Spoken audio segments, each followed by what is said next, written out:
نہیں دیکھیں سر یہ ایکشنز ہوتے ہیں نا کہ ایک دن انٹرسٹ ریٹ رکھا ہوا ہے 8% پہ, اگلے دن انٹرسٹ ریٹ جو ہے وہ بڑا بڑھو کے 2-3 سال کے اندر پتہ لگا وہ 22% پہ پہنچا دیا. یہ حرکتیں جو ہوتی ہیں نا اس سے کیا ہوتا ہے کہ دنیا میں بڑا غلط میسج جاتا ہے.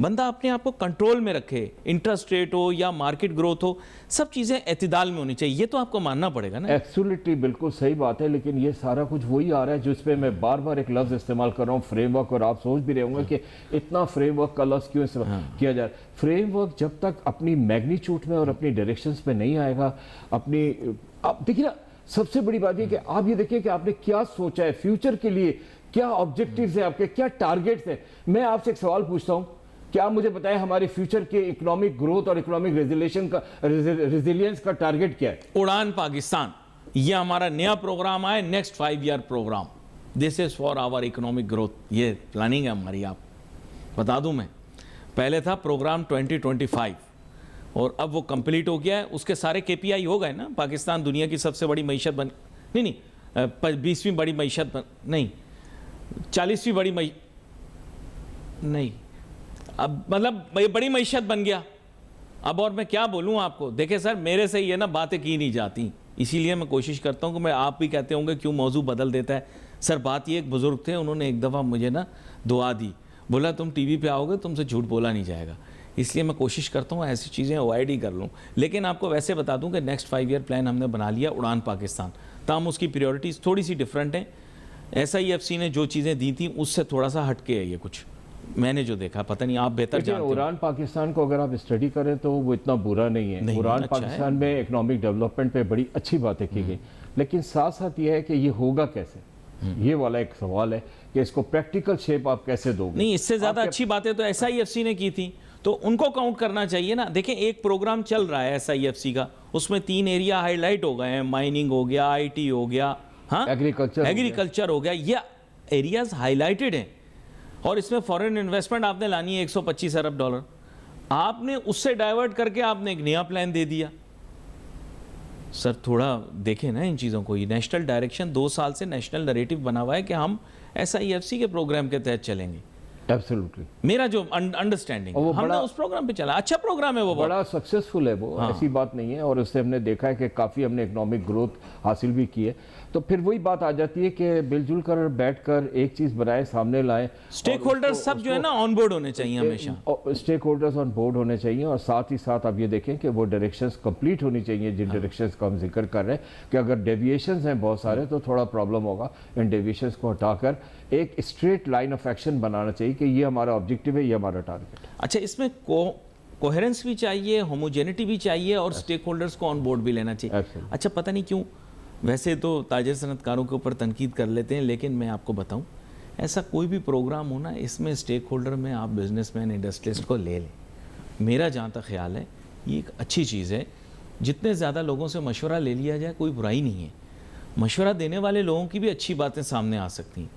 میرے خیال سے اگر ان کو بھی آن بورڈ لے لیتے نا پلاننگ اینڈ ڈیولپمنٹ میں تو اچھا رہے گا, میرا ایسا خیال. جن کو اکنامک پرسپیکٹیوز کا پتہ ہو, جن کو فیوچر کے بارے میں کچھ اسٹیٹسٹکس ہو, جن کے پاس نمبرز ہوں, جو دیکھ رہے ہوں کہ کس طرح سے اس کو کوالیفائی کیا جا سکتا ہے, ان کو بھی انکلوڈ کیا جائے. ان کو بھی کرنا چاہیے, میں تو بول رہا ہوں آپ کو. تھوڑے سے میں دیکھ رہا ہوں گنے چنے بزنس کمیونٹی کے لوگ ہیں, بس وہی شامل ہوتے ہیں, اور باقی لوگ تو نہیں ہوتے, میں دیکھ رہا ہوں. نہیں اس کو تھوڑا پھر کریکٹ کر لیتا ہوں کہ ویژن رکھنے والے لوگ جنہوں نے ایفیشینٹلی ماضی میں کام بھی کیا ہے اور فیکٹ بیسڈ ریسرچ بیسڈ کام کیا ہے, ان کو شامل کرنا چاہیے. بس اب صحیح ہے, اب میرا جملہ ٹھیک ہو گیا. پھر وہی بات آپ کو کہوں گا کہ آپ صحیح کہہ رہے ہیں, اور اس پہ پھر وہی بات آ جاتی ہے پاکستان کو اپنا ماڈل آف ڈیولپمنٹ کا سٹائل تھوڑا سا چینج کرنا ہوگا. یہ بڑا اہم نقطہ آپ نے پیش کیا ہے, اور میرے خیال سے بہت ان ڈیپتھ ہونا چاہیے اس کو, تاکہ وہ چیزوں کی باریکیوں میں جائے. میرا ایسا خیال ہے, میں بھی آپ اسے رد کر دیں, لیکن میرا ایسا خیال ہے کہ بیوروکریٹس ایک کمرے میں بیٹھ کر یہ نہیں بنا سکتے. اس میں آپ کو اوور آل ہر سٹریٹا آف سوسائٹی کے ہر بندے کو انوالو کرنا پڑے گا. ایبسولوٹلی, اور ایکسپرٹس کو سامنے لانا پڑے گا. بالکل میں آئی ایگری ود یو. آپ کا بہت شکریہ ادا کروں گا کہ آپ شو میں ہمارے ساتھ شامل ہوئے. بڑے اہم نکات کے اوپر آج ناظرین بات ہوئی, اور یہ جو بات انہوں نے کی ہے نا کہ ہمیں اپنا ماڈل فار ڈیولپمنٹ چینج کرنا پڑے گا, یہ بڑا اہم ہے. کافی سالوں سے ہم دیکھ رہے ہیں کہ ہم اسی ماڈل کو دوبارہ سے نئی شکل کے اندر پیش کرتے ہیں, پالش مار کے,